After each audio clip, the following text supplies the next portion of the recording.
Hey everyone, Sean here. I hope you guys had a great Wednestopia. I know I did. I had 8 books this week, 5 from DC, 3 from Image. Particularly the Image ones were really good. The DC books were actually pretty disappointing. I picked up Starlight number 2, which is really shaping up to be something special. It isn't very often I get that excited about a Mark Millar book.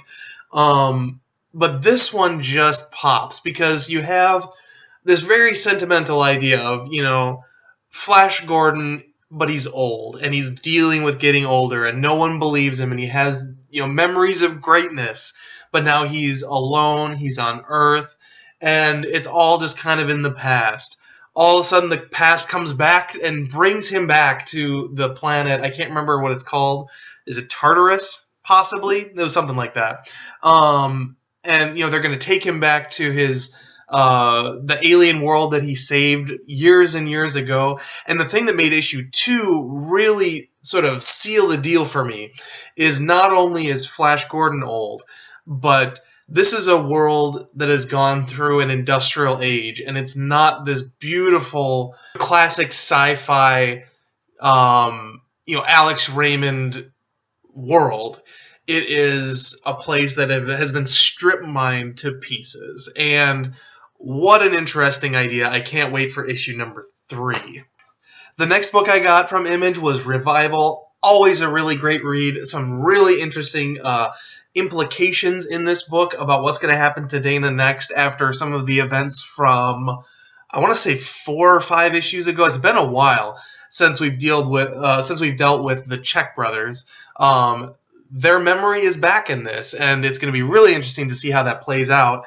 And where else do you get to see Jesus riding a skateboard with with a name tag that says, "Hello, my name is the fucking Son of God." Awesome stuff. And then, of course, I also picked up Black Science, which is a book I have got to go back to the beginning and reread to make sure I'm getting all the little details, because this is a book that does not stop for anything. These people are being shuttled from dimension to dimension, and they're running into alternate versions of themselves. You're running into all of these different things. There's a traitor in their midst, and they don't have time to think because they just have to get from one dimension to the other without dying. And that's how I feel when I read this book. Everything is happening at a breakneck pace. All of the sort of story elements are being laid out in a breakneck pace. And I have just got to go back and reread because this book is really intense, really intricate, and I'm really excited to see what's going to happen now that our main characters know who the traitor in their midst is. And they know that not only in their universe, but in every other universe, the traitor has been the same. And what's going to happen to their children, which hasn't happened yet in this year, in the context of their lives, but in the context of their parallels people's lives, has already happened, and that's the death of their children. On to the mostly disappointing stuff. Next up, we have the DC books, and there was some really good stuff in these books this week, as well as some pretty schlocky nonsense. I really thought that it was awesome to see Francis Manapul and Brian Buccellato on Detective Comics because we get some great art in this book. It's not like Jason Fabok, but it's really beautiful. You get some really nice coloring in here. Sure, the coloring is really nice, but all in all, I mean, compared with The Flash, it seems like they decided to pretty much totally tone down their style. It was like, Batman's different, so we should be different too. But they shouldn't really. And so, it just feels really flat, and the art's nice, but it's not as good, and I don't like things that aren't as good as other things, usually. So that was disappointing. And the introduction of a new character, this motocross driver, who is going to probably have some interesting implications to come based on how this story ends and what her part in that kind of is. But all in all, I can go on and on about the potential, but the truth is there wasn't really much potential in this. I mean, Batman fought some guys, and then he was Bruce Wayne, and he talked about things with someone else. If ultimately, it just pretty much felt like not much happened, and the potential for things to happen was going to be very average. I was thinking about Flash and how that works because it has good art and it has great layouts. And the thing that makes it really good is it takes sort of a framework of a story that wouldn't be that good on its own. And then they basically take it and put their spin on the Flash and his powers in particular. And those things are the things that make the story shine. In this, you just have Batman, and he's not really that special because it's just Batman, it's average Batman, nothing, not fancy Batman, just average Batman, and an average story. And I think I'm gonna drop the book. Also from DC this week is Green Lantern, a book that is starting to pick up steam. I have to say they've corrected a lot of the problems I had with this book early on in Venditti's run, namely that Hal Jordan is the most fearful person of people who are claimed to be without fear. And, you know, he started getting up and doing something about his situation. He's not just moping and being reactive. He's being proactive. He's trying to do the right thing. One of the fun things about this book is that we basically get the big confrontation between Hal Jordan and this guy who, if I remember correctly, is the person who is responsible for hiring the shapeshifter to impersonate Hal Jordan and sort of frame him a few issues ago. The thing that's cool about their confrontation is they're kind of, you know, representatives of their different societies, and they're going to just duke it out between the two of them. And that's kind of going to decide how things, you know, move forward. And both parties are going to kind of respect the other party depending on, you know, who wins. It reminded me a lot of Robot Jox, randomly enough. I don't know who here has seen Robot Jox. If you haven't, it's on YouTube. You can just watch it. It's just sort of an indie film from early 90s. But this reminded me a lot of that because in that you have these, basically it's a sort of dystopic future where, you know, it's post-World War III, and whenever someone has a dispute, whenever a country has a dispute, they pick champions and then they basically fight it out. The difference is that they fight it out in giant robot suits. Not exactly what happens in Green Lantern, but you do get kind of these two people representing each other, and whatever happens, and everyone has to respect sort of the fate of the game. You also get some fun sort of early banter where, you know, they're in a bar and they're all in the bar together, even the enemies, and so it creates for some sort of, you know, bar tension and near bar fights. Also, it felt like it was taken straight out of Battle Jox, and I don't know how to explain it. I'm sure that wasn't on purpose because I would be surprised if Robert Venditti has even seen Battle Jox, but I have, and I just watched it again recently, and this book reminded me of it. So that was kind of fun. That was a fun aspect of this book. But then on the other hand, you know, we're still dealing with the idea that Hal Jordan, whenever he uses his ring, is destroying the galaxy. And there's no way around that. You can't write that out. You can't write it off. So whatever they're doing better with, you still have that taint in everything. So it's kind of like you have mustard that's turned rotten in your fridge, and it's on some meat that looks more like cheese now, and it's all over the bottom of the fridge, and you clean it, and then you've got a clean fridge, but it still stinks. You can't get the stink out. It's kind of like that. But all in all, this book was at least a little better, but it's really depressing that I have less bad things to say about this than I did about Detective Comics. I also picked up Earth 2, which always worth a pickup. Great art in here from Nicola Scott, never disappoints. But unfortunately, for the first time ever, the story disappoints. You know, you have this situation where not much really happens, and basically there's a lot of standing around and a lot of talking, not enough action. Actually, no, that's not the problem. I mean, there is action, but it just seemed like we were just kind of moving around the elements without, you know, just stirring the pot, but it was boiling and the noodles are about done, but you don't get to strain them. It just sits there. That's irritating. this ultimately felt just like half an issue. While some of the things in here were a little bit slower, what we get at the very end, and I don't want to spoil this, was really interesting because there are some implications for our current Superman, the one who is evil, and we don't even. I actually have to stop myself from reviewing this because I can only talk about the ending and that'll spoil it, but that's the only thing to actually talk about is what happens at the end. So that's not really the sign of a very good comic book, is it?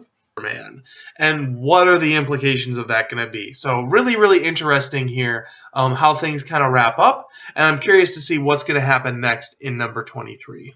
Yeah, I bet you are, you stupid. Penultimate issue I picked up this week was Action Comics, a book that has been really interesting lately. We get to see Superman kind of dealing with trying to satisfy all of his obligations, right? You know, he wants to be good to all living things, not just humans. He wants to respect aliens and monsters and all of these things, and he wants to represent them all. And, you know, he wants to see the best in all of them, but they naturally come into conflict with each other. And he constantly finds himself being forced to choose sides. What's interesting about this is, you know, here we have the prelude to Superman Doomed, which is the big Superman Doomsday arc that's coming up in the New 52.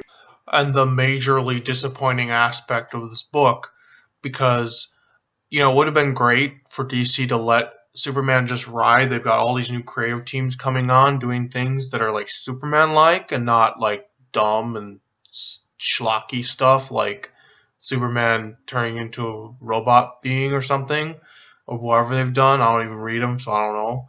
But my point is, he acts like Superman now, and now they're going to throw a giant crossover at us when they could just let us read the book and enjoy the book for what it is. I like Greg Pak writing. I like Aaron Cooder's art. I think it's amazing. But instead, we get to interrupt that to do this whole Doomsday thing. And as much as this book was okay and it continued the story I like, it just kind of had to wrap everything up to make room for the big bad that we've already fought 100 times before. And now we can just see him fight 100 times in 100 comic books in 100 minutes of books coming out. In other words, lots of crossovers. I don't like that aspect of this. That's the most disappointing thing ever. They kind of imply that he's going to take that sort of idea of thinking, you know, that sort of Superman philosophy that everyone is good at heart, and apply it to the Doomsday character. And the implication from his foes in this book, which we have been sort of following over the last few issues, is that, you know, his choices are going to doom mankind. So, you know, is he going to represent Doomsday in some way? And is that somehow going to have terrible repercussions for us? I think that might be interesting. And I think there's actually a lot of opportunity there if they don't squander it. I wish I had money to find out if it was going to be any good. The final book I picked up this week was Green Arrow. Great art again. I mean, the big highlight of these books this week felt like the artwork to me with Francis Manapul, Nicola Scott, Andrea Sorrentino, just great artists on these books this week. And really intense art in this as well, just like every week, or excuse me, every month. And that's really where the good things end with Green Arrow, because basically, you know, at the end of the last issue, Green Arrow dies. He gets a thing in his head that hurts real bad, and he dies. And you're like, how's he going to get out of that? It's obviously not dead. And they explain it here, and it's one of those, of course, that's why he died, but he didn't moments. And then at the end of this, you have exactly the same beat with a different character. And I think that this person dying is actually, like, for real, and it's going to have real implications. But because we just finished the last issue with someone not dying, but actually dying, but not at all, you just can't take it very seriously, and it completely killed the ending of this. Furthermore, most of the issue itself is between these two deaths, and like the living and then the death. Most of the stuff in between there is just Oliver Queen and his dad arguing. Oliver Queen's like, you're supposed to be dead, and now that you're not dead, I'm mad at you. But that's dumb. Like, that's like TV show level dumb. Like, that's what I hate about the show right now is, you know, or in general is, you know, Oliver Queen's sister is always like, I'm mad at you because you're dead and now you're not, and I don't like you. And that's dumb. Like, wouldn't you just be happy that they're alive? But no. And in this comic, they do that. And then they have a death, and it doesn't mean anything because the last death didn't mean anything, so why would this one mean anything? I think they probably could have just combined issues 29 and 30, and it would have been a stronger book. Instead, they're pushing to make it 6 issues, so it's perfect length for a graphic novel. I think it's perfect length to be put in the toilet, like poop. And it's going to be interesting to see how this plays out in the time to come. I'd just like to end this video with a little bit of a public service announcement. I know I seem just kind of like an annoying internet nerd type person that's just angry, but, you know, all in all, while there were some good things about the DC books, overall, I was actually very disappointed in DC this week. And, you know, I'm going to drop Detective, and I'm going to do it because it costs $4. I want to get Batman Eternal, which is their weekly book, which costs $12 a month if you add all 4 books together. And that's a third of the way there. And I just find myself cutting stuff to fit into some other things. And it's disappointing because this is still the New 52 initiative. And, you know, it wasn't just recreating the characters that was going to be special. It was that they weren't going to do all the stupid crap they used to do in the past, like weekly books, crossovers, excessive use of characters in multiple books, telling the same stories and messing stuff up and getting confused. They were going to, you know, have their line be multiple characters and, you know, have things like DC Presents that gives you different stuff every week. We're losing all that now. We're switching to all weekly books, and it's just really sad. And when every single book I read from DC was kind of disappointing on some level and left me feeling lackluster, it really makes me question what's going to happen for the future of DC. I hope that they can get their stuff together, because if this weekly thing doesn't figure itself out, I don't know if there's going to be any Batman vs. Superman movie, because all the characters will be dead because they're not being printed anymore. So, it's sad. But I do think that Image really had some amazing books this week. It's no surprise to me that, you know, they're able to take this talent from some of the big two who are kind of stuck in ruts, doing a lot of the same stuff. And, you know, they're getting that talent over to Image, and we're getting a lot of really interesting books like Black Science, Manifest Destiny, Starlight, you know, Revival. The list kind of just goes on and on right now. Saga, obviously. And it's really exciting to be into comic books right now and be into seeing what Image is putting out. So that end of things was very, very exciting today. And I hope you guys enjoyed your books as much as I enjoyed my Image books this week. Anyway, I hope you guys had a great Wednestopia. I'll talk to you guys later.